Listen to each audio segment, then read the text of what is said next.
Question 3 is the flying squirrel question. This is all about gravitational potential energy and kinetic energy. So first off is to give the equation for gravitational potential energy, and that is GPE, gravitational potential energy, equals mass times gravitational field strength times height. Second part of the question is asking you to calculate that gravitational potential energy. So you substitute numbers into this equation. So gravitational potential energy equals mass, which is 0.19. There's no need to do a conversion. It's in kilograms already as correct unit. So, and it's times 10, which is the gravitational field strength, and it's times the height, which is 17 meters there. That will give you a figure of 323 joules. If by any chance you times the 0.19 by 1,000 and you got an answer of 300 joules, that will give you 1 mark there out of the 2 possible marks if you make that mistake there. Now, the second part is the work done against the force of gravity during the climb. Now, it's only 1 mark, which is meaning that you don't need to do a calculation.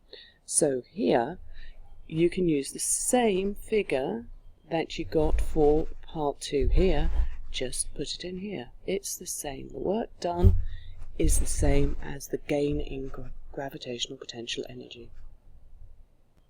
In part B, they're asking you to add labelled arrows to the diagram to show the directions of forces of weight and drag. So I actually put a load of red rings around this particular bit here, and I did that because a lot of people didn't actually put arrows on this diagram, and that was 2 marks there. So looking at the mark scheme for this one, you can see here we are, we've got weight which acts downwards towards the centre of the earth, and we've got drag acting against the motion. Now if you did no labels equals no marks in this particular case.